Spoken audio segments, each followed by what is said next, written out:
found like $80 in cash. I mean, it is a drug in itself. You know, it's addicting. The longest route that we had goes from Miami, Florida, to Washington State. Growing up in St. Louis, and then getting into that graffiti crew. So I wrote a note to my parents, left it on the microwave, packed up my car. But yeah, my trucker name was the Rubber Duck.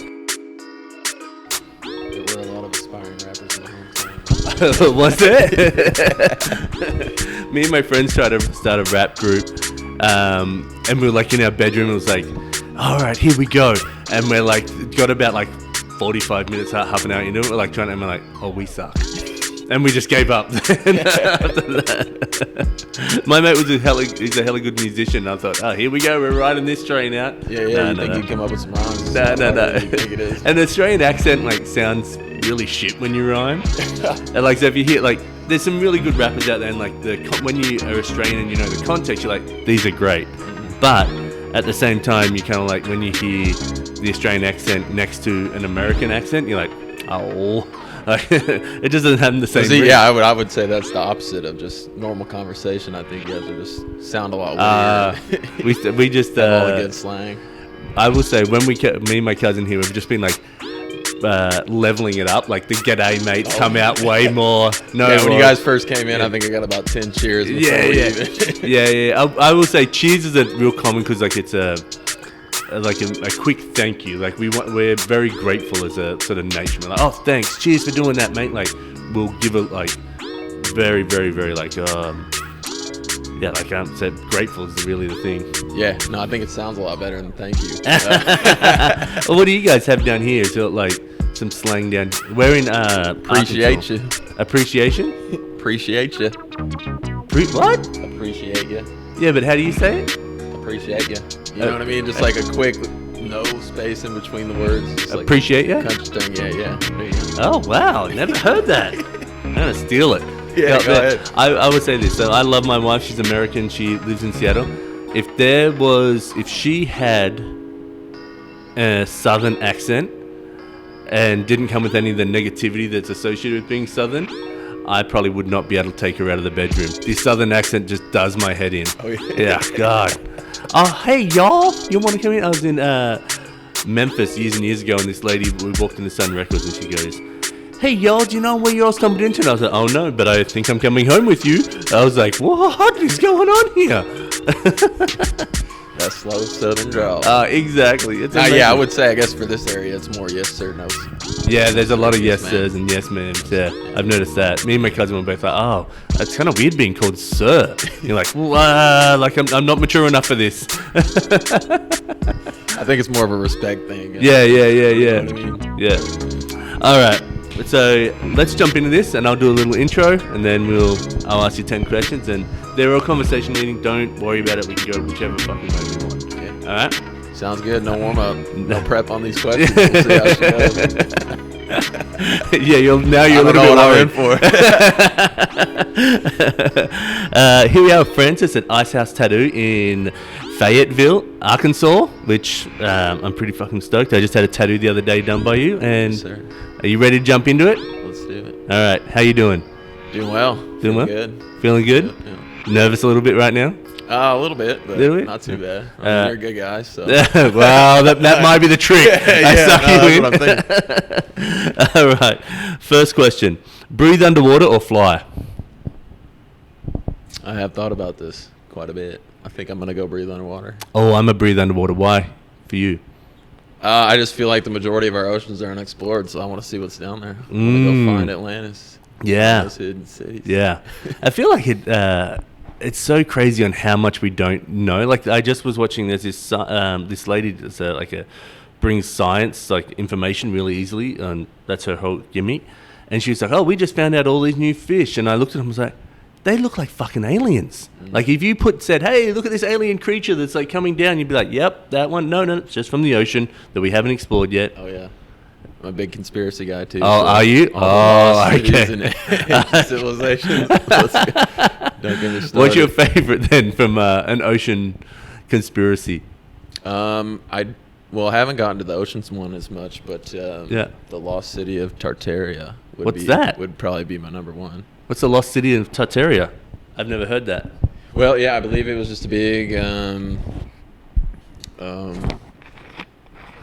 civilization near Russia. And there's maps and flags and crests and all that. I don't know. I'm still getting into it, but it's an interesting one. So hang on. Supposedly, where all the grand architecture of all the cathedrals and state buildings and all that come from. Oh wow, I've never even like crossed not that. too So many is this people like a thing where, like it's like Atlantis, where it's the conspiracy theory is like that we don't know anything about these people, and the conspiracy is learning about them, or there was these people, and then the conspiracy theory is about what those people got up to, like they had more influence than they did. I think that's kind of the big question because it seems as history gets rewritten by the conquerors quite a bit. So, yeah. That's true. A lot of lost information out I there. couldn't agree with that part more. All right, next question. This one we can go. Will take us further, I think. What do you do to pay the bills? Yeah, probably should be doing a little more, but now. Right now I'm just trying to perfect my craft, I guess you could say. I mean, I pretty much hang out here at the shop 6 days a week. Yep. My main source of income right now is walk-ins. Yep, like me. But even Connor came in the other day. Yep. I have slowly been building my clientele, which I'm very grateful for. They've helped me out quite a bit. Yep. Starting to get the opportunity to work on some bigger projects and stuff. Which, cool. You get bigger projects, and then in hopes that they'll, you get a couple of those, and they'll keep you busy for about a year. Okay, so let's do this. What I'll do, I'm going to backtrack a little bit, but I want to get back to that point, right? Mm-hmm. So, how old are you? Just turned 33. 33. Oh, far out. 9th. I wish I was 33 still. Far out. My knees. So when we were talking before, when we got the tattoo, you were 2 years into working as a tattoo artist? Yeah, just about. Just about? So what are we doing before that? Like, what leads you into getting into tattoo? Like, were you creating art before? Were you a web designer? What were you doing before this? Yeah, a lot of stuff. Let's jump into it. I had about 30 different jobs. Yeah. I would say I'd started out at a little sports equipment store in my hometown, little locally ran. Oh, yeah, sick. Fisher Sporting Goods. Yeah. From there, I went to the restaurant, a little Italian restaurant. I got a new dirt bike and wanted to go riding that day, so I just didn't show up to work. My shortest job is I was working at Barnes & Noble. When I first moved here, I got a job in Barnes & Noble, and I was there for 4 hours, and I left, and I just said, I'm not going back. That would kill my soul. So I didn't go back. Yeah, I mean, I guess you could say I was destined to be a tradesman, to be a welder in my hometown with my dad and my brother. Are they welders? But I always, Oh, okay. Yeah. I always felt like I was destined to do something else. Yeah. Nothing wrong with it. No. They make way more money than I do. I fully agree. Here I am with a podcast sitting in Arkansas being like, I want this to sort of take off and do big things as well, you know what I mean? But it only takes that one big I got break, friends that are plumbers and stuff like that. I'm like, you guys are killing it. And you're like super happy. So like I can't like I just think this is my path, that's yours, you know what I mean? Yes, I mean, growing up in St. Louis, I was just bouncing around job to job. I cut grass for the city for a while. Yeah. And then when I was 21, I just knew I had to leave and get out of there. So I wrote a note to my parents, left it on the microwave, packed up my car, and rolled out. You just rolled out? No. It probably wasn't the most honorable thing to do. The parents were a little upset, but I just knew I had to like cut the tie quick before. Yeah. Yeah. Just. Well, I didn't think like. No direction, just get in trouble. I was going to say that's the thing is, were they more annoyed that you had no direction, or were they? They just probably wanted to like maybe set me up a little bit before I left. Okay. Was the thing, and I only moved 3 hours away to Springfield, Missouri. Okay. I had a cousin going to university there. I see. I see now. He was living for free, and our buddy had a pretty nice little condo. So you jumped in on the condo. So he was watching it for the summer. So I got to go. I got to go stay there at the little stove work section. So when I think of college and I think of being 21, I'm like, I'm about to go and have a lot of fun at college. But colleges in summer, they're like dead, right? Yeah, I mean, for the ones who are able to go home or, go travel for the summer. The rest of us stay and work. Yeah, okay. Yeah. So, moved there. He had gotten me an interview at the pretty nice country club there in town. Oh, yeah? A lot of old money there. I lied on my resume and said I had been a server previously. Oh, God, so I got love an interview that. to be a server. Failed miserably. Oh, did you? So they started me out in the kitchen. Were you a dish pig like I was? No, I had cooking experience, so I started out running the snack bar at the pool. Oh, God. All the kids and moms. MILF Central. Summer. I like it. Oh, yeah. But it was a proper kitchen, though. Oh, yeah. Like you're cooking like proper meals? Oh, yeah. Oh, dang. You're not just getting like a hamburger and microwaving Marinated it. chicken breast, slicing up fresh avocados. Oh, dang. We had the works back there. I was a dish pig when I was a kid, like in my teens. I'd wash the dishes, but I'd have to get there earlier, and I'd have to. Do you know what beating the mussels is? Like you get mussels and you have to have. I've only had experience with mussels at the fine dine restaurant up the street. Oh yeah. So I haven't. Some poor person in the back there has to like take the like. It looks like they got like the drool hanging out or like it's like seaweed thing, and you have to like pull all those. And I have to do that all like for an hour before we start. I cannot eat mussels at all now. Super repetitive. Huh? Yeah, God, it prep sucks. work. That prep work will get you.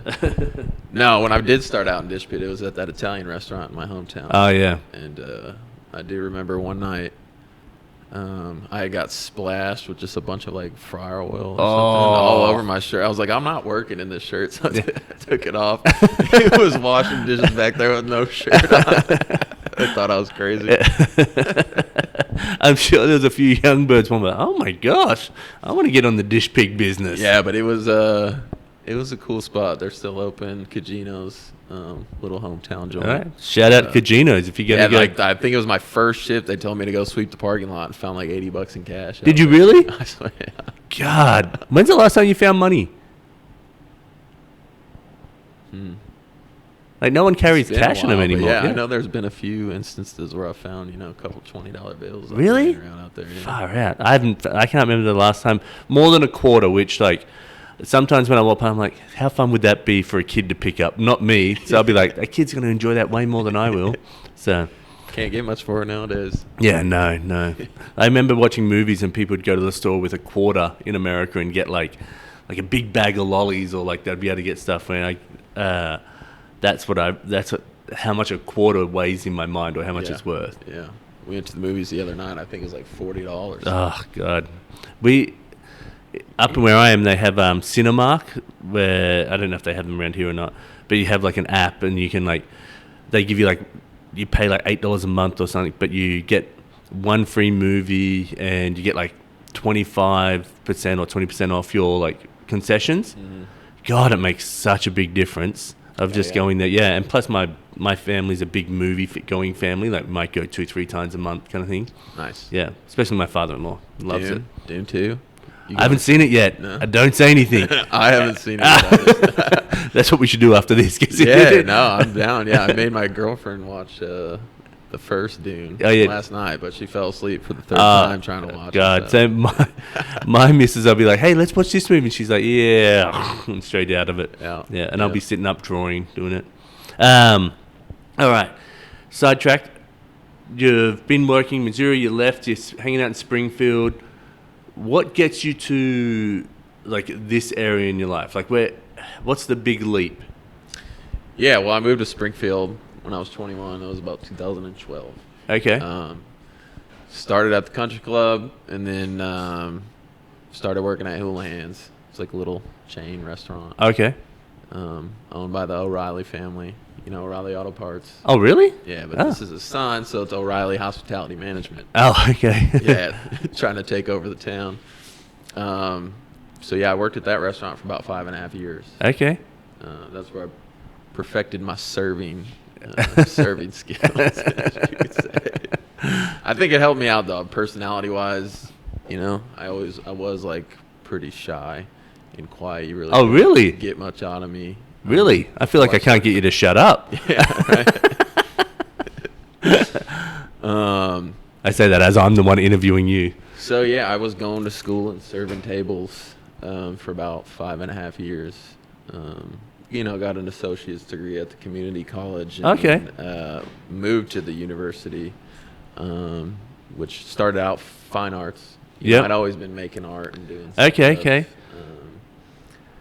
But I don't know, just wasn't going anywhere. Yep. Just kind of stagnant. So I did construction management for a little bit, because I had a buddy in the program, Yeah. and we started at the same time. I just stopped going, basically, and doing the work.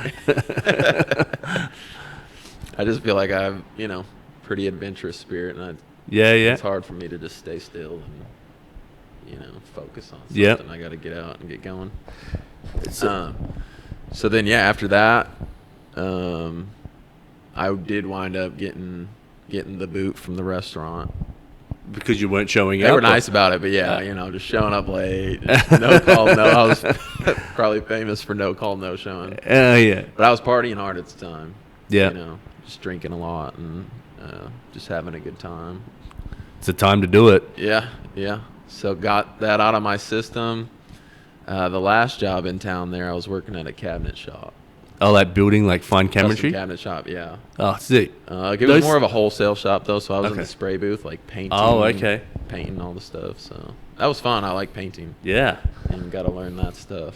But everybody there at that shop was on some hardcore drugs, so Oh, were they? it was quite interesting. I didn't know the cabinet business was... Is that why they built it, so they got a really nice table to do, like, good coke off?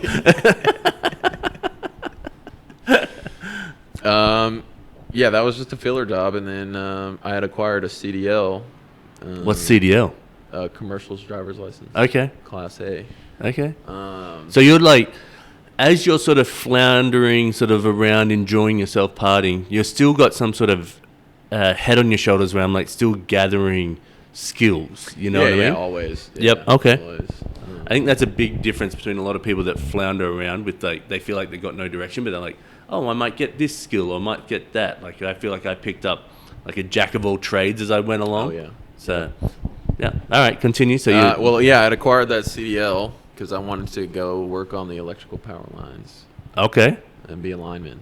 Very competitive trade. Everybody in the interview class has all got previous experience, and I'm green as grass out there as far as that industry goes. Yep. So I had a few interviews. So hang on, why is it so competitive to do the electrical lines? Because they make a lot of money. Oh, okay, good pay. They make Okay. a lot of money. Oh wow. Yeah, you can set yourself up pretty quick. So yeah, I got my CDL, and then I drove to New Mexico. I drove there in a day. Woke up, had an interview, and then drove home after that interview. Okay. But I didn't get the call back. So then, what do you do with this CDL license? Well, yeah. So then, one of my best friends from the hometown, he was living in Springfield with me. Yeah. And he had gotten a logistics job at the local trucking company. Okay. He was a dispatcher, and I had that CDL laying around, and Yeah. asked if I wanted to go drive and make some money. Oh, cool. So yeah, I started focusing on that. How long did you do that for? I started that and did that for about 2.5 years. Okay. Mm-hmm. What's the longest trip you've done on like carrying cargo? Yeah, the longest route that we had goes from Miami, Florida to Washington State. So up to my Washington State. Yeah. It took about 4 days, I think. And you've done that drive? Yeah, absolutely. During training, we've got a floral division in Miami. So you pick up this trailer full of boxed flowers, and then you have to hand deliver them all the way up there. There's like so many stops in between. You pretty much stop in every state on your way up and pull up to the flower shops and, just deliver I their load. To would have each thought shop. that was all flown in or like as local as you could be. Yeah. No, Wow. I mean, and those flowers are from all over too. So how do you keep them fresh? Is it refrigerated? Yeah, we were. I was in the reefer division, so The what division? the reefer division. Yeah, there's a few A good joke. about So yeah, I was that. gonna say Yeah. I got the greenery in the Gotta back. go And out the, and check the reefer. Yeah. So yeah, they're all climate controlled trailers. They got a big generator. How do you stay like? All right, this is something that's always. I got a few questions about this. When you're driving, and you start your shift, right? How do you know your next stop? But is everything timed down to like, hey, I get to sleep for 8 hours. I got to pull the car over. I sleep in the truck, or do you like have places like how big is this truck for one? Is it huge? Pretty big, yeah. I mean, it's got a sleeper in the back with bunk beds. Oh, and, shit. You know, you can have a mini fridge and a crock pot and a microwave. Oh wow, I didn't realize there was that much. Yep. And so, like, because from my understanding, and might be totally wrong, you probably got a very tight schedule from when you start to when you have to get to where you are, right? If you're lazy, yeah. So then, how do you like how many hours are you driving straight? Mm-hmm. Like, and then like how many hours you getting to sleep, and then that sort of thing. Like, break that sort of like process down for us. Yeah, that's a good question. So back in the day, truckers used paper logs, and it was a lot easier to fudge those logs and fudge your times, and that's why guys, you know, it kind of became a notorious industry for, you know, using speed and Yeah. And then DOT switched to electronic logs. Okay. It's going to be a lot harder to mess with those, you know. Yeah. So with the electronic logs, you start your shift. You got a 14-hour working clock. Yep. And you can drive 11 hours within that 14-hour period. Okay, so then that other 3 hours is for like dropping off stuff, receiving it. Yeah. So yeah, dropping off, receiving, stopping at the truck stop for a little quick shower. Oh, okay. Bite to eat. Okay, so that counts as your working time? Mm-hmm. Oh, wow. Yeah, so once that clock starts, and even if you mess up and move the truck on accident, Yeah. and that clock starts, like, your clock's running. Oh, wow. Yeah, there's no going back. Oh, so like once, like, I'm assuming once you turn it on, then it's like, okay, I moved it a meter, right? And you're like, all right, now it's all started, and you're like, fuck, I just needed to move it out of the way for this lady. Yeah.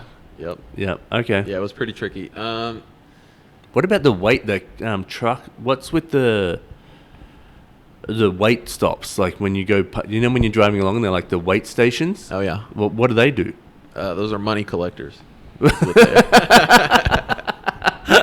So what do you have to pay a fee every time, or?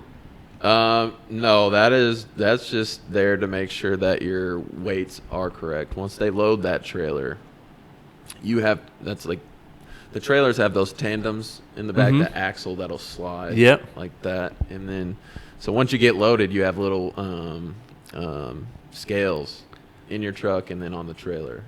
And you have to even that weight out to make sure that the weight is distributed equally. Oh, okay. So that way it doesn't like fishtail or something like that, or yeah, that, or you know, just for so it doesn't mess the roads up. Oh, okay. Wow. Like that. Are they worried about? I thought that stuff, and this might be just like a silly thing. I thought it would say like, oh, we know if you're bringing in, let's say this is a very small amount, but let's say 100 kilos of flowers.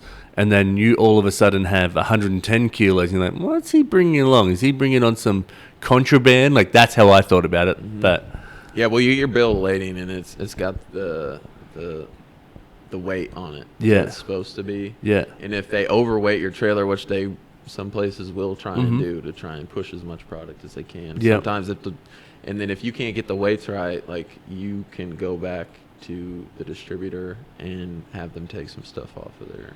Wow.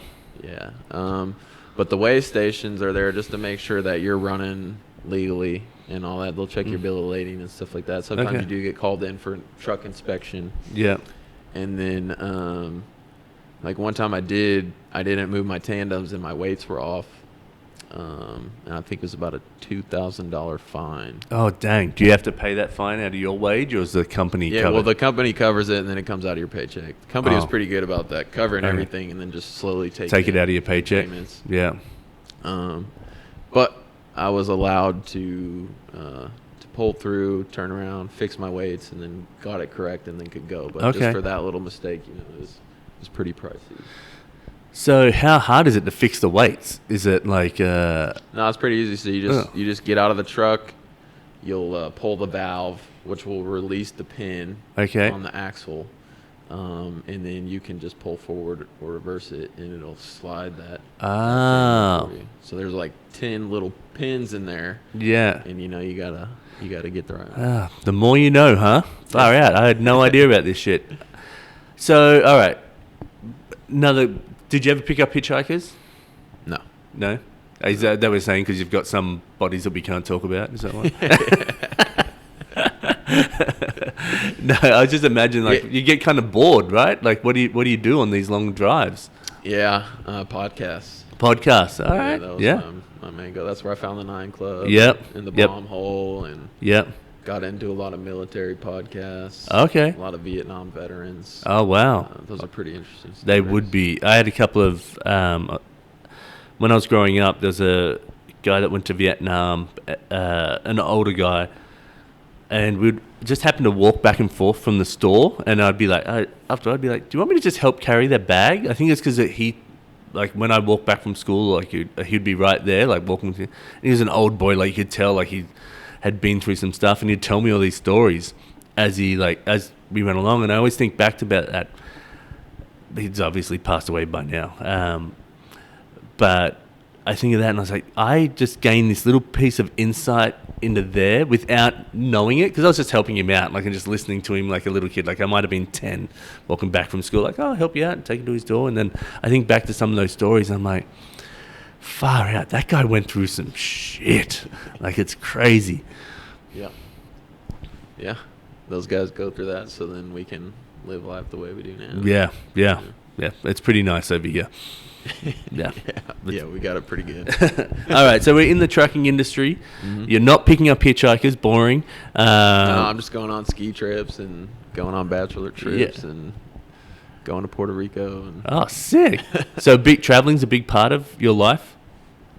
Yeah, I mean, especially with the group of friends that I have. They all mainly live in St. Louis, but they've all recently been getting married, so we've been taking a lot of crazy bachelor trips. Oh, it's cool. been pretty fun. Yeah. But, I mean, during my time driving, I was making pretty good money to where it allowed me to afford a lot of those trips. Yeah. We did Arizona, did like a big golf trip in Arizona. Oh, yeah. So I drove, which was nice driving because I could just haul a load down there, making money, go park the truck, take a week off, and then hop back in, pick up a load, and I'm right back to making money. Oh, that's amazing. Mm-hmm. That's what I was wondering. Like, do you go up to Washington and then are you like, I pick something up and bring it back, or are you like just empty? Yeah, absolutely. The big thing coming out of Washington was apples. Apples and onions, I think. Onion? Oh, I fucking love onions. Yeah. Apples I love as well. Yeah. But I didn't think that was going to be what was coming out of it. I don't know what would be, but apples didn't seem like the... Yeah, like in Florida, the only thing coming out of there is orange juice and, for our company, flowers out of Miami. Yeah. So. Far out. Orange juice doesn't pay for shit. Orange juice doesn't? Good old Tropicana. I thought that stuff would all be done through like I assume Tropicana is owned by like Coca-Cola or something like that. But is it like their own company? That's a good question. I'm not sure. Yeah, they just got a massive facility. It just looks like one big sign. How far is Florida from where we are? From here, I just drove to Tampa for a bachelor trip. I want to go to Tampa for the skateboard competition. Ooh, yeah. That's my dream. Tampa Am. Yeah. A Tampa Pro is what I want to go, yeah. It took me...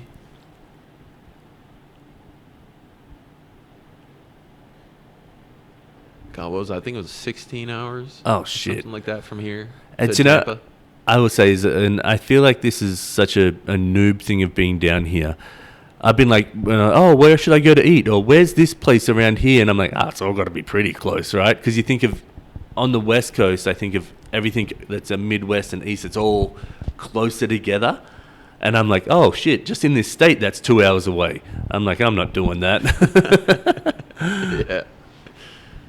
Yeah, that's what's nice about this town, though, for me at least, coming from St. Louis. in that bigger city, everything's at least 30 minutes away. Yeah, it's really, really nice This here. small little town for me works 8 minutes away. Yeah. Yeah. All the restaurants are down here. So. Yeah. So we're driving trucks. When do you decide that I'm giving up this hauling life and I'm gonna? And also one thing, backtrack on that.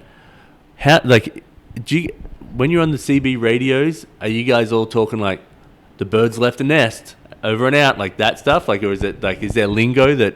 Oh yeah. There's some good lingo now. My trainers had CBs. I never wound up getting one. Oh, okay. For my truck. Is it just because everything's like on the phone and stuff now, or? Yeah, I mean they are nice to have though. Yeah. For heads up on traffic or accidents. Yeah. Sometimes you're coming around a bend and there may be a big backup. Oh, and you're like, so it was pretty handy for that. For sure. And just talking shit on. Yeah, that's what I was gonna say. Yeah. That's what I would have had fun with. But yeah, my trucker name was the Rubber Duck. Yours was did you? Hang on. All right, let's back this up. Do you give yourself your own name? I did, yeah. Ah, boo. You're not meant to give, like, I feel like you have to go through some sort of initiation to get it. Yeah, I mean, I wish it were like that, but it is kind of more of an individual industry. Yeah. You know what I mean? And I had pretty good trainers, but... so why Rubber Duck? They never... I was at a truck stop one day and won a rubber duck and a little claw machine. So I set it up in the dash. So then when any friends or family would call, I would say, this is the Rubber Duck. It's the Rubber Duck. Yeah. All right.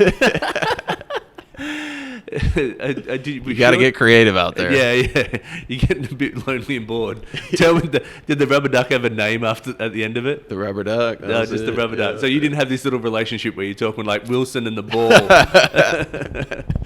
No, man. Maybe had I stayed in the industry, for longer than 3 years. I was probably getting there for sure. So I keep going back to this, but how safe was it if you pull off the side of the road and you're sleeping in your cab? Like, are there people that prey on that stuff? Like, this sounds weird, but like land pirates? Not that is a thing, but someone might be like, it absolutely is a thing. I guess like Fast and the Furious. That's how they were, right? When they first started. Oh yeah, baby. Yeah. So, it's relatively safe, especially if you're stopping at the big corporate truck stops. Love's Pilot, TA, Flying J, all that. They have 24-hour security. Okay. So you're not going to be dealing with, too much riffraff. Okay. Lot lizards. What's a lot lizard? A hooker. I had no idea. Little lizards slithering around the parking lot. I had no idea. Okay. So yeah, if you stay there, you're not going to have too many issues. Okay. But if you do want that, you can go find it. Like the truck stops, little mom and pop shops, places that aren't going to be having security there at all times. Yeah. You can go find that if you want it. Yeah. It's still out there, but I didn't mess with any of that. Yeah. I just wink. Just kidding. I just wanted to get in, get out, make my money, and then go have vacation. That was my whole goal. A lot lizard that. You like that? I like it a lot. Australians love good nicknames for everything and different names for everything. That's you have to tell Connor that one. See how he likes. Yeah. You know what you should do, because I know that he wants to get a tattoo off you. Somehow, when you're doing the big thing, you should do like somehow a little lizard in there. That would be funny. And then if you did have a load to in Texas or like California near the border, you would start getting messages on your Qualcomm, your little message system from dispatch, saying to keep an extra eye out. If people pull out in front of your truck, just keep going. Like, don't stop for anybody. Yeah. Because there has been a lot of cargo theft near the border. And then Chicago's the only other place that had a traffic sign right in front of the entrance of the truck stop, saying to keep an extra eye on your truck, because there's been a lot of cargo theft. So how do people steal it? Like, they break the locks and then go in, or are they taking the whole thing? They can do that, or just jack you in the truck. Oh, the whole thing. I'm not sure. I didn't experience much of that out there. Yeah. And it is it is kind of a weird thing. Our company didn't allow us to carry any weapons. Yeah. You know, you couldn't have a knife longer than 6 inches. Well, I don't know anything that's longer than No 6 mace. inches. Wish I had that problem. So no mace? Yeah, and there's a lot of ladies in the industry now too. So Yeah. which they say you're not supposed to carry it, but I mean, Yeah. who's really checking? I mean, the only time, like, if you are on company property, Yeah. security could randomly check your truck for no reason. Yeah. you know? So is this truck your truck? Like, basically you're given, like, this is the truck and Francis is going to drive this. You, like, put your own rubber ducky on there, your own, like, or are you buying the truck? How are you doing this? Yeah, it's a lease program. Okay. So, There's a like, mega carrier out of Springfield. It's called Prime. okay. Great starter company. Mm-hmm. I mean, all the amenities are top notch. They got a full court basketball court in the Oh. mothership up in Springfield. Yeah, yeah. You know, they got everything you need. And all their equipment's like 3 years or newer. Oh, You know what wow. I mean? So you're not driving once it some hits a hunk of 3-year shit. mark, they clean it up and sell it. Wow. You know, you do have the opportunity to buy your own truck. Mhm. Be an owner operator. That's when you really start knocking it down. But no, I just leased the truck. So it was like a $1,200 payment every week to the company. Oh, shit. Uh, That's a fucking... you know, you're paying them a lot of money, but you're still bringing home, you know, $3 to $4 grand a week. That's pretty amazing. Not every week, but Yeah, you know, yeah. probably averaged like $2 grand a week or so, something like that. That's pretty good. So it wasn't bad, yeah. So, this last question on this, and then I'm going to get into the transition to tattooing. How do you, like, what's it like maintaining friendships like that? So in Australia, we have this fly in, fly out, where a lot of people where I live will go work away for like a week at a time and then come back. Like, it'll be 7 on, 6 days off. And they have to do that. Or there might be like 2 weeks on, 2 weeks off. Or I got a mate that's 4 weeks on, 4 weeks off. And so it's like, oh, great, you're working 6 months of the year, but you're also away such a big chunk. And so it's just like give and take. How is that in this like trucking industry? Like, how do you maintain friendships? Like, because you're saying you're gone for, that must be an 8-day trip, right? Like, it's 4 days up, 4 days back. And then like, do you have time off in between? Or you're like, nope, we're straight back at it because I need to keep that money coming in? Or is there like regular? Yeah, had I done it the right way, you know, I would have just spent a few months out there at a time and then, you know, taking a week or 2 off. Now, when you do take time off, you're still making that truck payment. Yeah. So, okay. you know, there is an emergency fund that they set up for you to where you can put money in it every week out of your paycheck to set up for time off like that, which I did pretty good with that. Mm-hmm. But, yeah, I would run 3 to 4 weeks, and then I'd go take a week off. I had a buddy in Pennsylvania. Wow. Who was my dispatcher. He moved from Springfield to their hub in Pennsylvania. So I spent a lot of time up there. Pennsylvania. He had a ski resort 20 minutes from the house. God. He was a member at a really nice country club, and we love playing golf. Golf, yeah, you love your golf, huh? It was hard to leave. But yeah, we had a drop yard in Denver. So I would haul load up to Denver, go park the truck, have my buddies come pick me up, and then we go snowboarding for a couple days. Oh, that's sick. Yeah, it was pretty epic. Yeah. Got to do a lot of fun stuff like that. That's epic. So what makes this transition? Like, that feels like a pretty good life you're living. Mm-hmm. And then, like, where do we go? Like, how do you get into working? This is a pretty rad tattoo shop as well. It's not like you're in a dingy hole, like with... Yeah, pretty fortunate on that one. Growing up in St. Louis, and then getting into that graffiti crew. Yep. I had a few friends who did tattoo, so, you know, hanging out the shops here and there. Yep. What was your tag name? Civil. Civil. God, it would have been so great if it was Rubber Ducky. Rubber Duck. Yeah, that's too long. You get caught. You'd be So out you're just there doing for throw 3 ups? hours. Yeah. Yeah, we got a little homie crew, just running around. Yep. Living next to the big city. There's just an endless amount of stuff to go paint. Yeah. Have you seen how, like, some of the people that are doing these, like, big walls and stuff now, and there's a few around here, like, they get paid a shit ton. Like, there's guys... The muralist. Yeah. Yeah. That's sort of like that, like, where's the fine line between, like, graffiti and then, like, a street art and the muralist? I mean, like, the core dudes are going to hate on that and, say that's just fucking art shit Yeah. or whatever, but they're making money doing it. So I think some of those guys have started to come around. Yeah. There's a couple of like guys I know in Australia who were graffiti, and then now they're getting paid shit ton to do like someone's house. I'd go into someone's like kid's bedroom with all their like favorite sports stars on there or something, and they're like getting paid a shit ton. Yeah.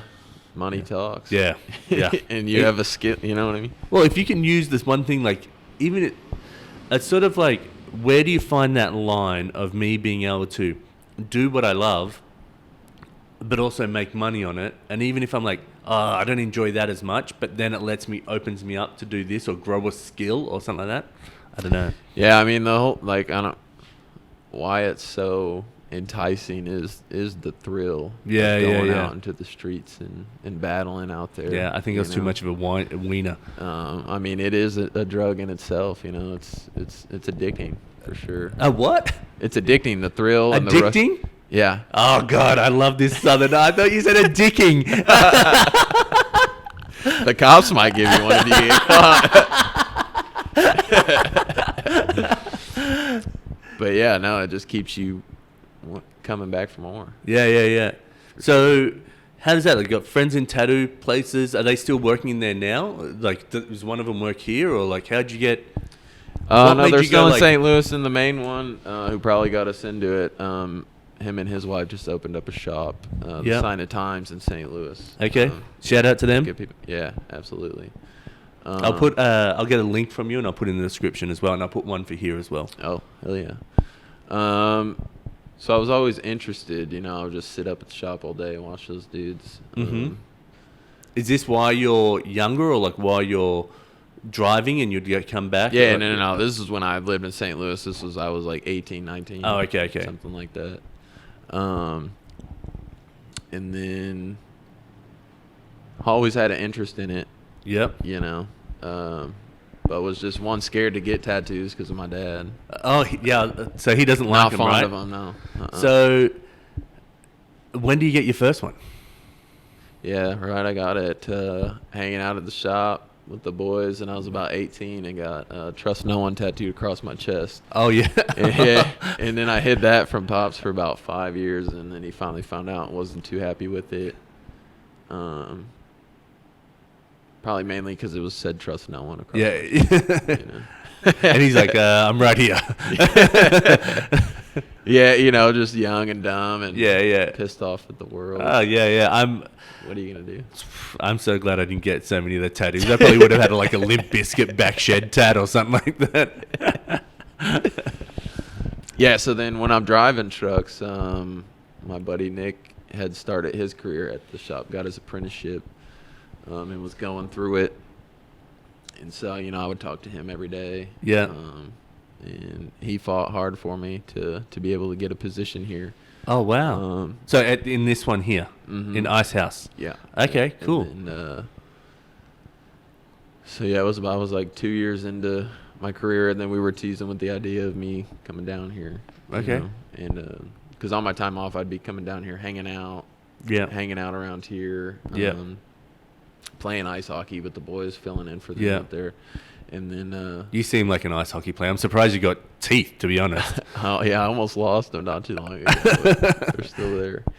And then he called me one night and asked if I could start an apprenticeship down here, like would I move down here? So I turned the keys into that truck immediately. Wow. And So what were your drawing skills like before this? Like, are you drawing even though you're not doing this stuff? Like, me, I can't stop drawing. Like, I finished the illustration I did for Val's interview, and then I picked up my pad and I started drawing. Like, I'm really into drawing this 3-tongued mouth thing. I'll send you a picture. It's stupid, but I'm really into it. And I do it over and over again at the moment. But I can't stop. Were you drawing or were you creating throughout this process as well? Or were you like, fuck, I'm focused on all this other stuff and then I'll pick that back up? Yeah, I mean, when I was on the truck, I had a whole bunch of art supplies with me. Oh, yeah? I was making little paintings and sick. drawing and doing stuff. nothing real focused, but Yeah, just to pass the time, and I can get in the flow state with that, and that's my that's my meditation right there. I am so fucking with you with that, and I didn't realize it until I was much older. And I'd also do it holding my. I would sometimes hold my breath when I'm drawing, and I'd be like, "How long have I not been breathing for?" Because I'm just in that flow state where nothing's happening other than me in that drawing. And even not even that drawing, it might be that line or that shading. You know what I mean? Mm-hmm. That piece. Yeah. Pretty amazing. So how are you doing that in the truck? Like, are you doing that, like, after your 11 hours of driving, do you still have, like, you're like, oh, shit, I got 4 hours before I need to go to sleep? Or is that what's happening? Yeah. So, like, when you're dispatched on a load, you have more than enough time to get that load to where you're going. Mm-hmm. So if it's going to be a couple day drive, you wake up, you start your clock, and you just drive and drive and drive. Yeah. And then once you get close enough to the area, that's when you can slow down and start taking some more time. Oh, okay. And hang out, maybe go, sightsee or something if you want, if you got time for it. Yeah, yeah. So yeah, once your 14-hour clock ends, or whenever you're done driving for the day, you can shack up and you can stop your clock. Yeah. And then you gotta sleep. You gotta be in the sleeper for 10 hours. Okay. So yeah, do they track you in the sleeper? Oh yeah. It's all on the electronic. Oh wow. Thing. So like it's tracking every movement you make. Oh wow. Yeah. Fucking hell, I didn't know that. I thought you could be like, oh, I sleep for 8 hours. I'm gonna go get food somewhere else, or. Yeah. So I mean, you just got to be in that sleeper. For 10 hours, you can go eat, shower, draw, read, do whatever you cook, do whatever you got to do. So yeah, or then and then when you get to a receiver, and you got a live unload, where you got to back the truck up and they unload it. I mean, sometimes I had been there for like almost 3 days waiting for them to unload the trailer. Oh no way! Oh, so you just got a lot of time just waiting around. You can, yeah. I mean, that's a lot of that industry is just waiting. Oh. Driving and waiting. So you're doing a lot of artwork in those times. Try to, yeah. Yeah. Because if you're shacked up there, you don't know exactly how long you're gonna be there. So yeah, just bust out the canvas and start painting. So when you start doing your internship here, what's it like? Like, what's your first day like? How do you start? Well, when I moved down here, how do you start digging into people with needles? So I initially moved down here, and I moved in with Nick and his wife to their new home they just bought. The deal was that I helped them remodel their house, and I could stay there for free until I got on my feet. Okay. So yeah, we remodeled the house, repainted the whole inside, did all the floors. Oh, sick. And all that, and then I had to wait about 1.5 years till I could start my apprenticeship. Okay. Because he had taken on the apprentice before me, Avery. She had just started before I did. Okay. So I waited about 1.5 years till she was done. Wow. And then I could start my own. So that way they can give you more focus on mentorship and like that sort of stuff, or is it just like? Yeah, no, I was just working at a restaurant, and I would come and hang out here when I could. Yep.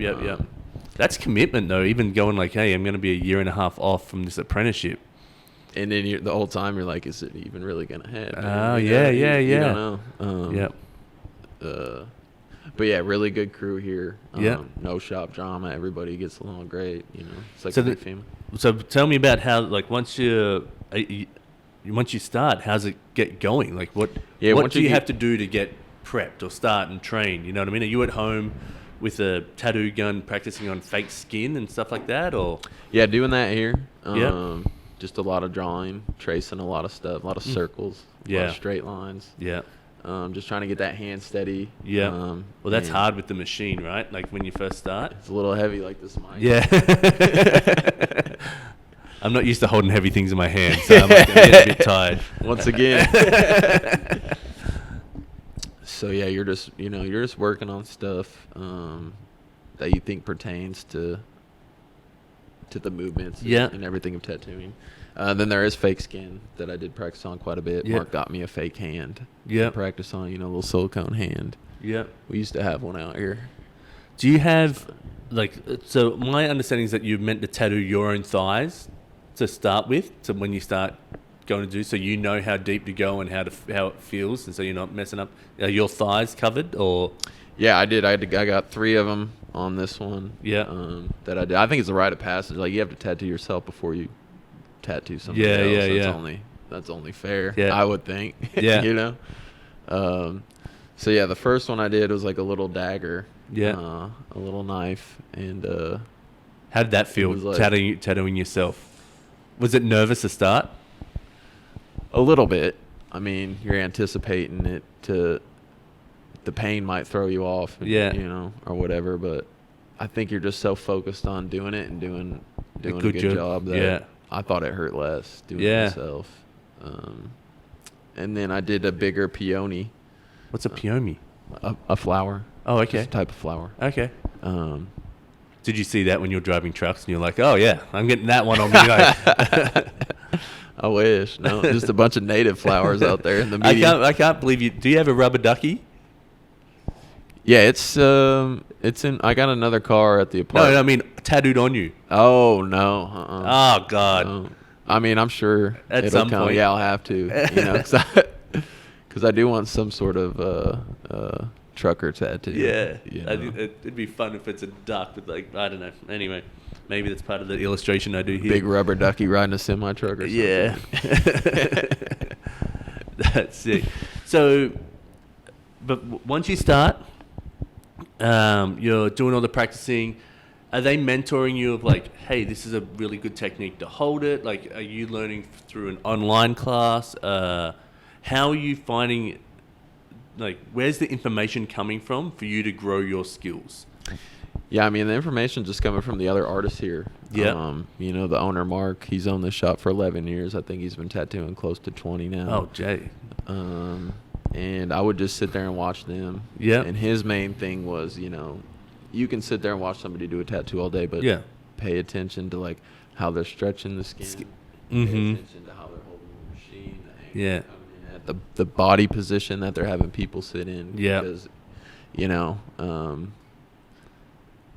even if your client's uncomfortable, you know, like, Yeah, yeah. you need to be in a good position to where you can execute. do a good job solid on their body. tattoo. Yeah. If they're uncomfortable for a little bit, oh well. Yeah, you know, yeah. You want a good tattoo. Yeah, or not, this 'cause- tattoo's on you for as long as you live. So Mhm. you don't want this like one line that's like, oh, this is great, brrr, because you wanted to be comfortable. Yeah, because the skin's so variant. You know, Yeah. there's so many different types of skin and stretchiness. Yeah. And you know. Isn't it funny, the human body, like, it's all the same. Like, skin's the biggest organ on your body, but it knows to grow different types of skin right next to the other type of skin really easy. Like your lips versus your face. Like even the, like my eyelid versus my cheek. You know what I mean? It all blends in. It's pretty Never crazy. thought about it like that, but yeah, it Yeah. is. It is pretty wild. Yeah.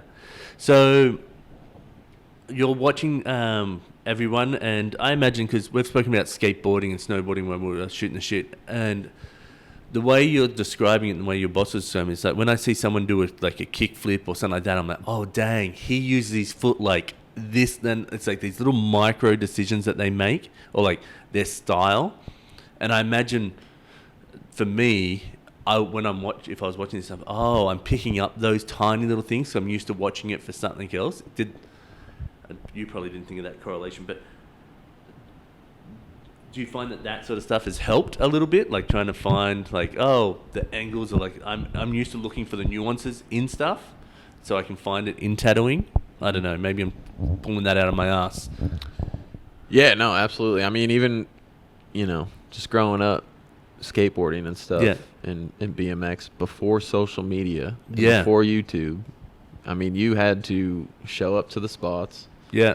be cool, and get in with the older kids. Yeah, so yeah. they could teach you how to do those. Yeah, yeah. Those tricks and stuff like Yeah. that. And that's how this industry was for a very long time. You know. Yeah. A lot of gatekeepers and people protecting that information. Yeah, yeah. You know, now with social media and all these tattoo schools and stuff. you know, Oh, okay. it's kind of oversaturated. Yep, right now, yep. You know, but So how do you? I mean, you can watch as many YouTubes as you want, but do you know if you're learning the right way or not? You know. yeah. Well, I feel So, like that about anything, right? Sitting Like, here watching these guys, and then even when I would do a tattoo, Mark can come in and look at it and know exactly what I did wrong. Oh, yeah. Exactly. Like if I was holding the machine the wrong way, angle or something like that. He can pinpoint it like a hawk. So Yeah. that was really good in helping me. You know, I feel like I'm How many probably more of a visual learner. So when I'm with see you on something that. or he corrects something, you know, I can change it right away and focus on it. How many of your friends have your beginner tattoos on them?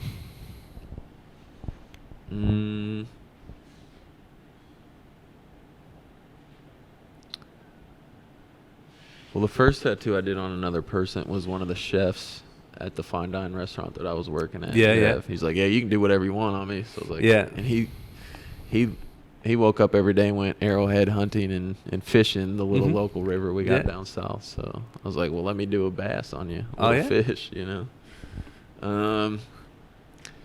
And then Nick, my buddy who got me the position here. We used to ride motorcycles together, so I did a little motorcycle tat on his thigh and kind of blew out a big line on that one. So it itches quite a bit, he says. On that. But I don't know. I moved down here. I've only been here for like, you know, maybe 3 years. So my friend base was a little more small. Yeah, I met a lot of people out at the bars and stuff who all say that they're going to come in and let me tattoo them, you know, all they want. But only ever had a few of them show up. Yeah. It's a big game when you're out at the bar and you've had a few, right? And then someone wakes up in the morning and they're like, no, I'm not doing that. Yeah, no, I'm just really appreciative of all the people who came in for walk-ins and who allowed me to tattoo them. Yeah. Me telling them I had only been tattooing for just a few months. Yeah. So I imagine the shading, like finding the right shading is probably the hardest part, right? Like line work, like a clean line is probably hard, but then like finding like those people that do like full realistic pictures of people, I'm like, how do you do that? That blows my mind. Yeah, it is, you know, because there's multiple styles from illustrative to traditional style. How do you find your style? What would you consider your style? Probably a mix of everything. Yeah. More neo-traditional. Like, what's neo-traditional? Like illustrative, but with a little more realism. Okay, mixed in. Yeah. You know, it's hard for my brain to think full illustrative. Cartoony style. Yeah. Which I love that style. I was going to say, good luck on what you're getting with this interview. It makes great tattoos.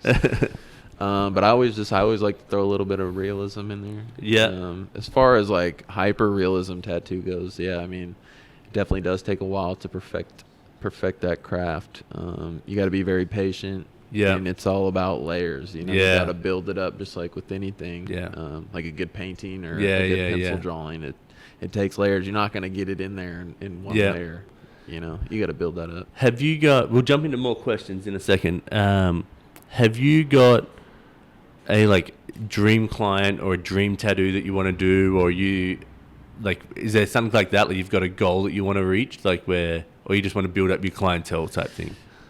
Yeah, eventually. I think I'm still too early on to be thinking about any of that. I'm just trying to build my skills up to get to that point. You know, I mean, the goal for me would be, you know, do some full back pieces. Oh yeah, far out. Maybe some body suits. You know, I mean, that's the ultimate goal. Yeah. You know, I mean, I think that'd be fun. Yeah. You know? And it's a big honor to be able to do that on somebody. Yeah. Oh God. You know, yeah. For them to give you that full trust and for you to have the skills to do it as well, that, to build up to that. Mm-hmm. Because it's not like how long did my tattoo take? Like half an hour. I took a little extra long on. I wanted to look good in case you posted any pictures. But it took 20, 30 minutes. Yeah, or something like that. But then you got those back pieces that can take like 10, 12 hours and longer, right? A session, yeah. I mean, you're doing multiple sessions. God. Yeah, that's a commitment. Yeah. I think all mine are like little soft tattoos. Like they're like maybe the longest was like an hour, maybe an hour and a half. And that's fine too. Yeah. You know? To each their own. To each their own. Everyone's got their own vision. So. Yeah. All right. Next question. What do you do for fun? Yeah, let's see. We play golf every day. Boring.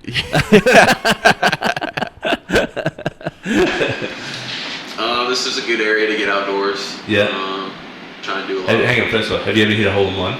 I have, yeah. Oh, you have? I have. Why do you play anymore? I'd do that and be like, done. Won the I got game. a little trophy and a plaque and a little name tag on the wall at the course. Do you really? Yeah, but it's a smaller course though. It's a par 3. You know, it was maybe 120-yard shot. Still a hole in one. Yeah. But, you know.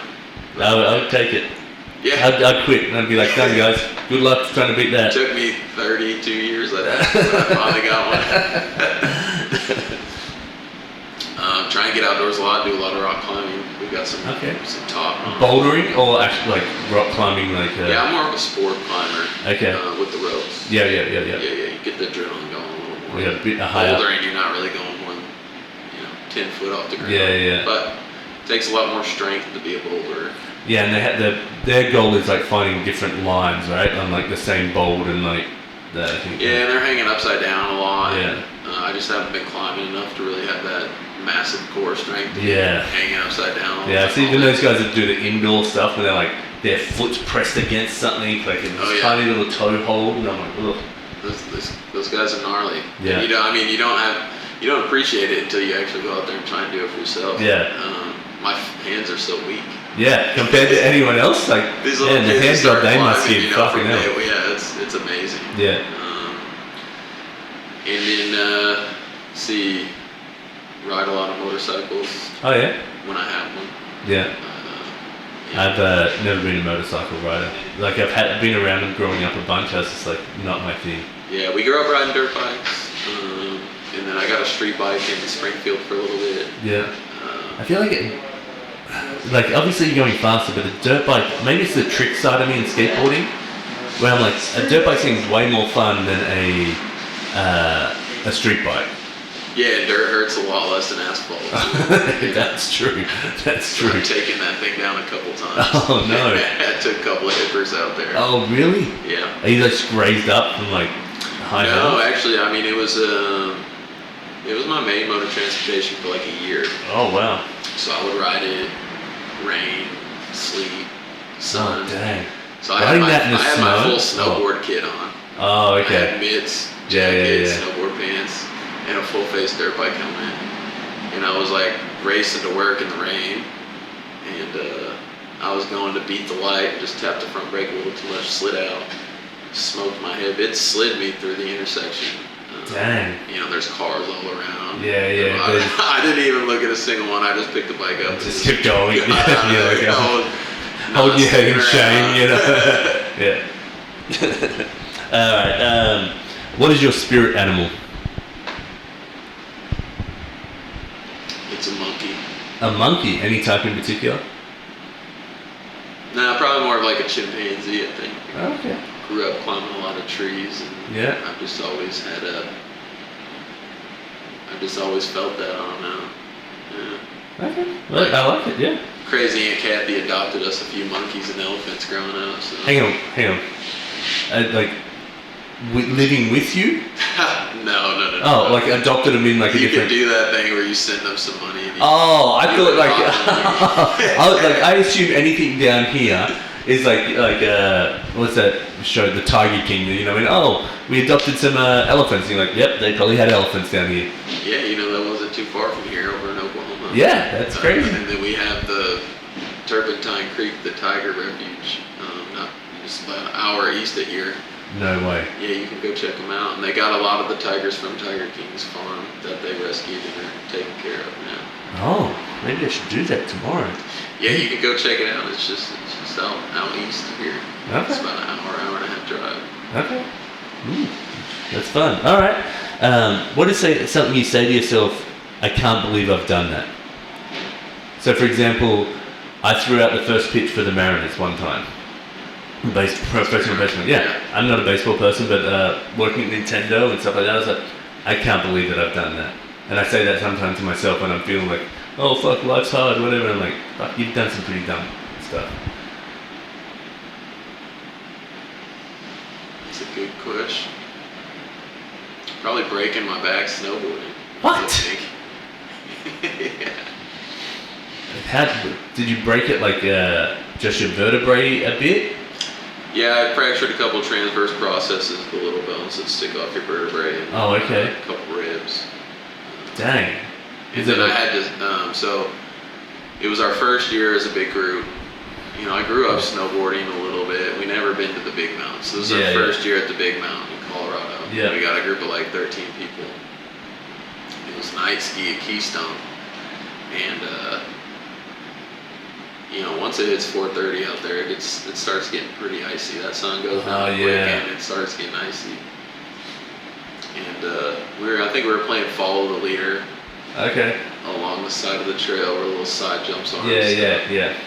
And our buddy Matt, he had fallen in front of me and I swerved. I should have just crushed him. Yeah, fuck his vertebrae. Me being a good guy, I swerved out of the way. I swerved into the trees and then caught an edge and flew back. Oh, dang. It smoked my side on a tree. Oh, how'd you get down? Well, so when I hit the tree and then I was stuck upside down Oh. on the trail, the board was on the tree and I couldn't move, you know. So they stopped and they got the board off of my feet and I spun around and sat there and moaned for about 15 minutes. Yeah. Nobody was coming to my rescue, that's for sure. Oh, you know, there's no ski patrol at night like that. Oh, wow. The mountain I go to, there's a lot of people that are just starting out on the mountain, wherever you are, and there's always someone getting like taken down on the stretcher with the person behind them, and then like they cover their face and stuff like that. Yeah, and then finally I just said, you know, screw it, and I put the board, and they strapped the board back on my feet for me, so I couldn't bend down and get it, you know. And they pulled me up, and I just slid all the way down. And there's a ski lift halfway down the hill. Yep. And they just assumed that I was good to go because I had gotten myself up and was sliding down the hill. Yeah. They said they were going to go for one more run and that they would meet me back down in the parking lot. So I said, thanks a lot. Oh, God. So I get to the bottom and I go to the little ski house down there. And I told the guys I had just thrashed a tree pretty good and, you know, needed some help. And they're like, sorry, man, like, we don't have first aid on hand right now. No way. Yeah, I was like, screw it. So I feel like it's a solid half a mile walk from the bottom there to the parking lot where we park. So I just had to walk through Keystone Village, hobbling. Oh my gosh. Excruciating every step. I was just hoping someone was going to come by with one of those little wagons and they could pull me to the parking lot. Oh, God. But yeah, hobbled to the car. I waited for about, it felt like forever, but maybe it's only 15, 20 minutes. And my cousin and our buddy Kyle finally walked up, you know, and took me to Summit County Hospital. And by this time, you know, I mean, I had been through so much pain and all that. I was like, just kind of like slap happy at that time. So we walk in the hospital, and I got my arms around Kyle and Marcus. You know, they're helping me up to the counter. And we walk up to the lady, and I told her, dinner for 3. So they finally got me in, and the lady asked me to get up onto the bed, you know, so like I sat my butt down on the bed, but I couldn't swing my feet up, you know. No. So I couldn't. You know, it hurt too bad. Yeah. It's like, yeah, you're gonna have to lift my feet up there, you know. Dang. And then is that from the ribs or from the back part? Probably the ribs. I would think the ribs are super more. The ribs hurt a lot more than the vertebrae did. Yeah. Wow. So then, they got me in the room, and the lady asked me, like, you know, what was my pain, 1 through 10, and I was just, like, out of it. I was like, well, 1 or 10 being the highest, you know? Yeah. She thought I was messing with her or something. Yeah. So they barely gave me any drugs or whatever. Did you have to have surgery to get the, like, pieces fixed on the back? No, they just gave me a big bottle of pain pills and said, take it easy and it'll heal itself. Now, we drove to Colorado that year, so... So the drive back would have been very comfortable. We drove my, I had an '03 Buick LeSabre at the time, poor man's Cadillac. The nice leather heated seats, and the bench there we seat go. up front, yeah. So I rode passenger all the way home. Yeah. You get the call shotgun on that one. Yeah. Who is your go-to person? My go-to person. That'd probably be my homie Nick, the one who got me the job down here. Oh, sick. Yeah. So we both grew up in St. Louis, but we didn't really know each other. We wound up going to the same high school. We both played hockey. Yeah. And we knew of each other, but didn't really know each other. Yeah. He moved to Springfield to go to university, and then I moved there just through our mutual friends. You know, we had met up again. Yeah. Like, oh shit, you went to DeSmet. Yeah. And then became good friends after that. That's like me and my mate Sparkles back in the show. We knew each other in the same hometown. And actually, that we have this joke where he couldn't stand me when I was younger and I couldn't stand him, but we both thought the opposite of our traits. Like I thought he was a snob and he thought that I was just an asshole. And then the joke is that I'm still an asshole and he's okay. But we've been friends for 20 plus years now, but we caught up at a train station by accident. And I was like, oh, you're living up here? And he's like, you want to go out for drinks tonight? Let's do it. And then from then on, we've just been best mates since. Hell yeah. Yeah. I love those sort of the best, I'm jealous of people who have the best friend from the third grade or whatever, they've been knee-high to a grasshopper and they got that best mate. Still a bunch of my mates have that, but I also love the whole thing of you built this true relationship and friendship that it has no basis to be around, you know what I mean? So. Yeah, I mean, that's how our whole friend group started in Springfield, Missouri. Craig and Jesse were both going to the community college at the time, and Jesse was kind of preppy, wore the polo shirts, and the nice jeans with the diamond earring, and Craig's just a long-haired country boy who rides a crotch rocket. So they would see each other in the hallways of class, and they, of course, they just thought each other was a douche. Yeah. And I think they both met up at a house party one night, and they had finally got to talking. Yeah. It's like, oh shit, you play Call of Duty? Yep. Oh shit, you smoke weed? Well, let's hang out. And that was basically the start of our big friend group we got. We're all spread out, but when we come together, it's like we haven't missed a beat. So. Yeah, I love that stuff. Yeah, same me and my mates back home. This will be fun. I don't know what it's like down here, but what's an unspoken social rule that you either love or hate? And if you need an example, this one's a bit of a... Yeah, throw me one out there. Okay, so things that I love, my granddad taught me how to do a good handshake, right? So I handshake someone and I'll be like, okay, here's a thing. But if I walk into a room and there's a bunch of women and a bunch of men, I'll make sure I handshake everybody. But I think if someone walks into a room and they only handshake the men, then that's sort of this unspoken rule where I'm like, that sucks, you should do better. But I like the handshake. Oh, if you got a firm handshake, you got a soft handshake, you're over gripping me, you know what I mean? And I like that sort of spoken rule. Yeah, those super soft handshakes are a little weird. Yeah. That limp noodle. Yeah. Or don't you hate it when you go to do a handshake but they get you too early and yours is like the limp noodle? You're like, no. I even say to people, I need to redo that because my granddad would turn in his grave if I gave that handshake. That's a good one. I don't know. Is there something the first thing that comes to my mind is just being on your cell phone. Oh, okay. I would think. Yeah. Like when you're at a grocery store or something like that and we're checking you out? Everyone's tuned out, Yeah. Just wherever you go into a big room with people or a waiting room somewhere. Oh, yeah. I'm definitely on my phone. Yeah. Well, you can't help it. No. I will say But if you aren't on your phone and you're sitting there looking around and everyone's just tuned out, Mm-hmm. I don't know. It seems a little weird.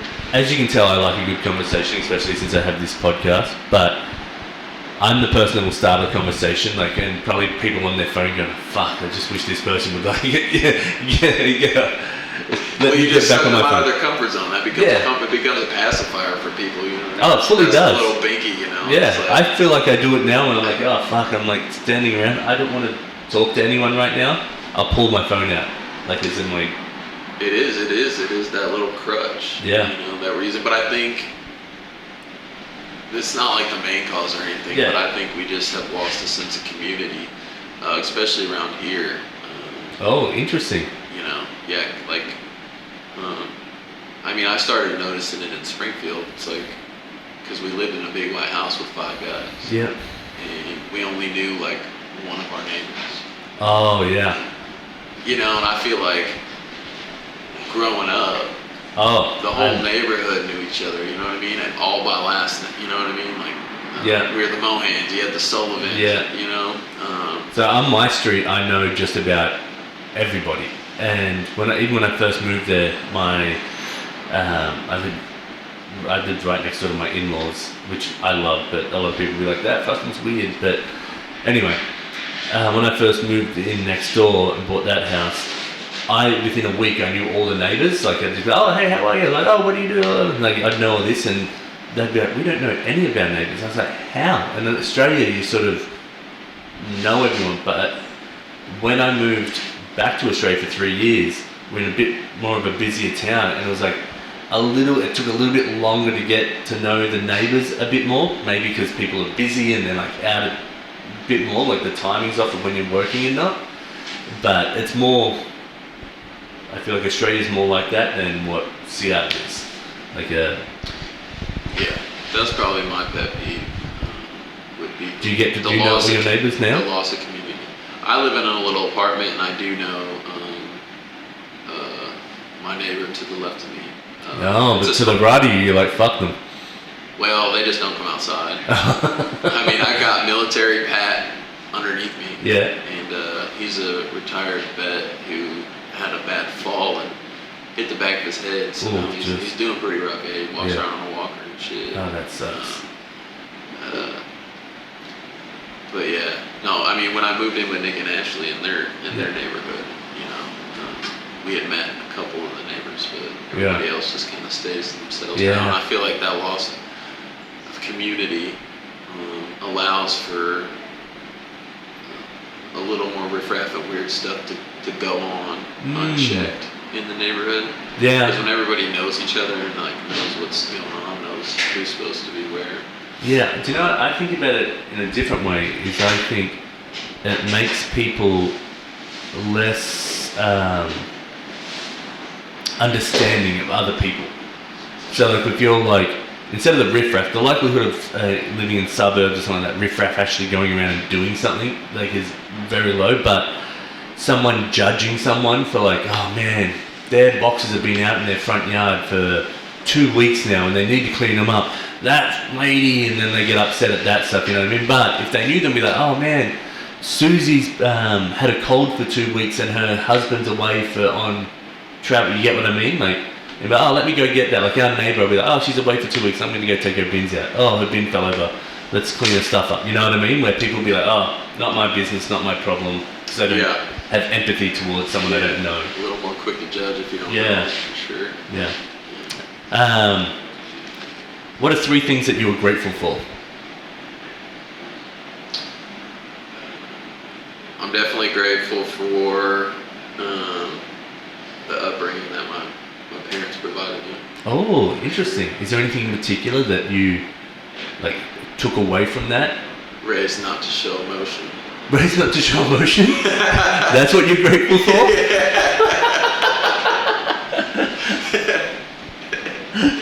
That is... Can't remember the last time I cried. I do. I well up now, like a bit more, but I'm not a big crier. I grew up with, I think I've seen my mum cry twice. You want something to cry about? I'll give you something to cry about. I remember my mum one time, I was a kid, I was like 8, and I was watching an American like cowboy movie, and at the end this guy sacrifices himself, and I'm like, oh, and she's like, it's a movie, it's not worth crying about. I was like, fair enough, okay. Wipe that shit up, there's all those emotions gone. Yeah, that and the house we lived in.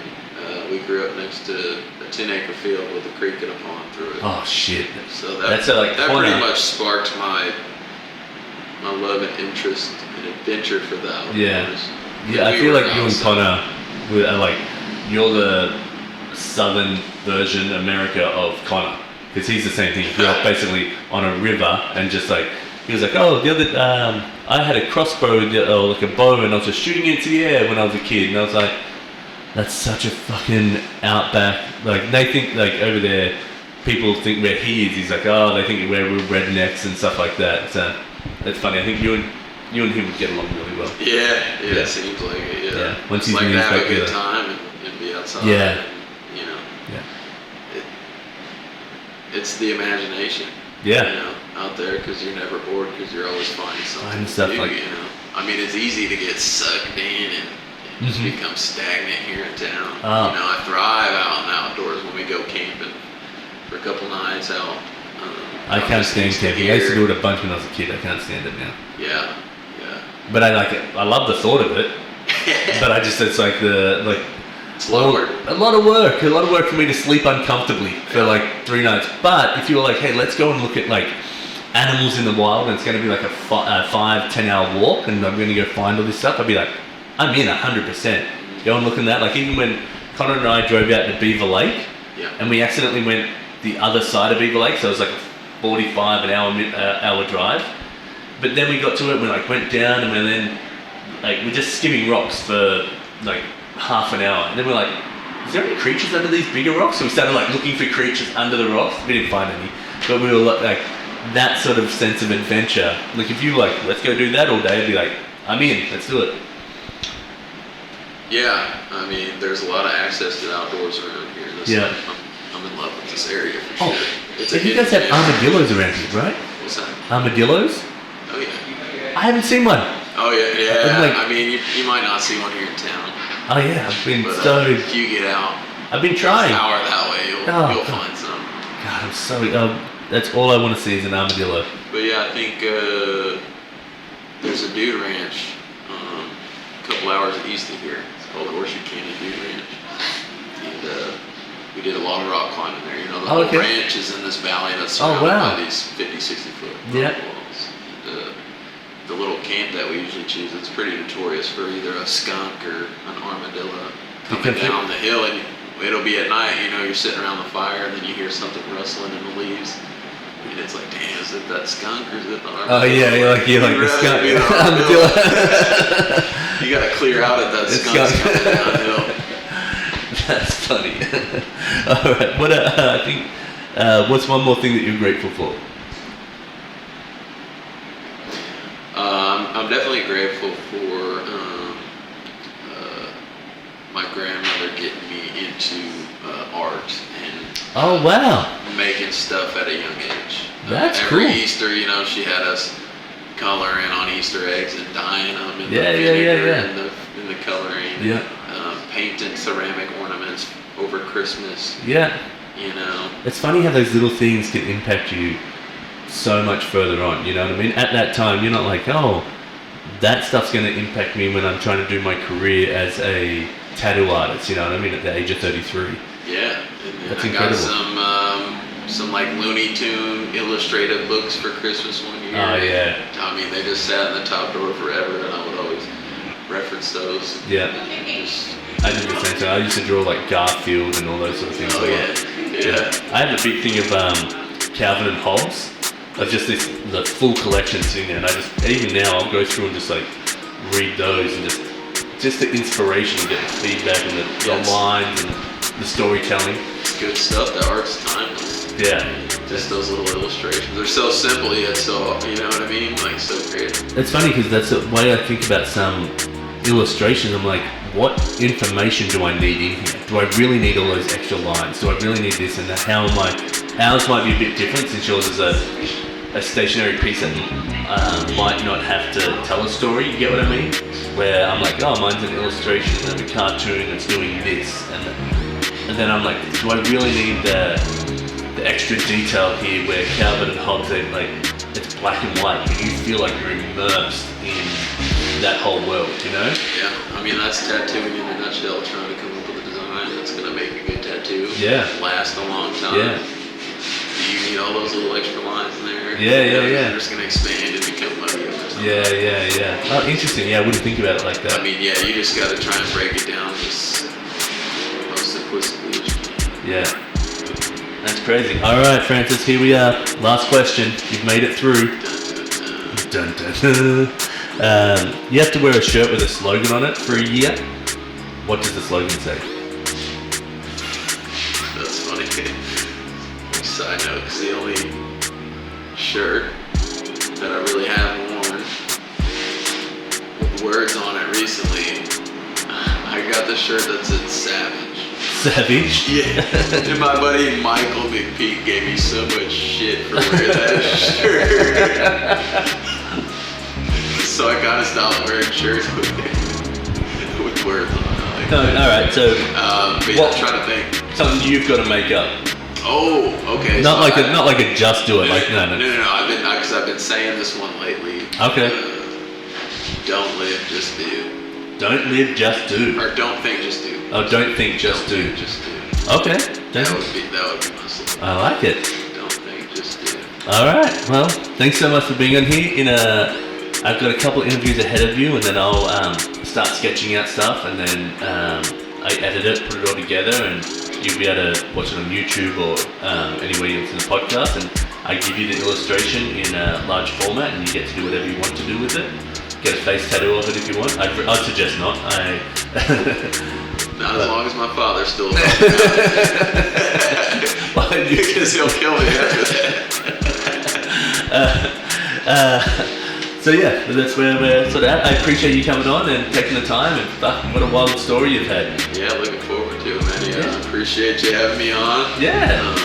I thank you for penetrating me in Arkansas. Yeah, I'm still on some meds, but the doc said I should be cleared out here soon. That rash will clear up real soon. All right. Well, thank you very much. Absolutely. Cheers, mate. Thank you. Wasn't Sláinte, Irish blessing.